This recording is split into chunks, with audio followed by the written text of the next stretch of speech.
राधे राधे दोस्तों। क्या आपने कभी सोचा है कि क्यों संसार में प्रेम की सबसे ऊंची मिसाल राधा रानी और श्री कृष्ण के नाम से दी जाती है? क्यों आज भी जब सच्चे प्रेम की बात होती है तो राधा कृष्ण का नाम सबसे पहले लिया जाता है? क्या राधा का प्रेम केवल एक स्त्री का अपने के प्रति आकर्षण था या फिर वह आत्मा का परमात्मा से मिलन था? आज की इस वीडियो में हम जानेंगे राधा रानी के प्रेम का असली अर्थ क्या है। राधा केवल एक नाम ही नहीं बल्कि प्रेम का सर्वोच्च अवस्था है। उनका प्रेम मांगने वाला नहीं था बल्कि देने वाला था। जब श्री कृष्ण वृंदावन में बांसुरी बजाते थे तो राधा का हृदय केवल उस ध्वनि में ही खो जाता था। राधा का प्रेम स्वार्थ से परे था।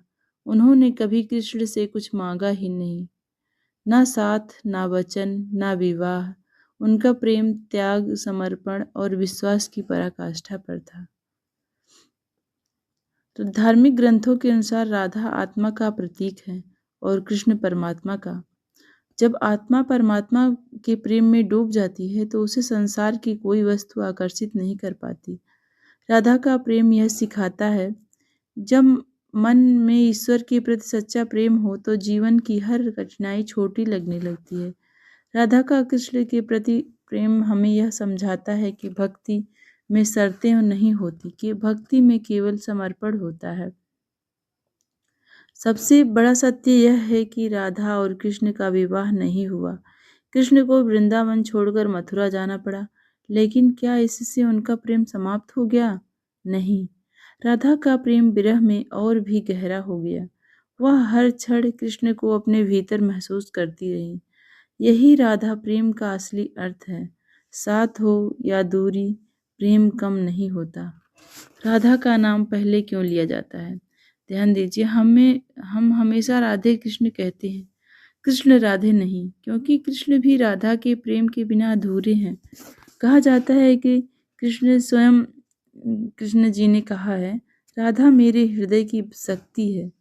राधा का प्रेम इतना पवित्र था कि वह स्वयं भगवान को भी अपने प्रेम में बांध सका।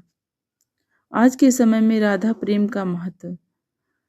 आज के समय में प्रेम अक्सर स्वार्थ, अपेक्षाओं और शर्तों से भरा होता है। लोग प्रेम में यह सोचते हैं, कुछ मुझे क्या मिलेगा, लेकिन राधा रानी का प्रेम सिखाता है, मैं क्या दे सकती हूँ। अगर हमारे जीवन में भी ऐसे प्रेम आ जाए जहाँ हम अपने प्रियजनों से अपेक्षा कम और समर्पण अधिक करें, तो हर रिश्ता मजबूत हो सकता है। भक्ति का सर्वोच्च स्वरूप क्या है? भक्ति के कई रूप होते हैं, दास्य भाव, सख्य भाव, वात्सल्य भाव। राधा रानी का प्रेम जो है वो माधुर्य भाव का सर्वोच्च उदाहरण है। इस भाव में भक्त भगवान को अपना सर्वस्व मानता है। राधा ने कृष्ण को केवल भगवान नहीं बल्कि अपने प्राणों का आधार माना। राधा शक्ति का स्वरूप कैसे है?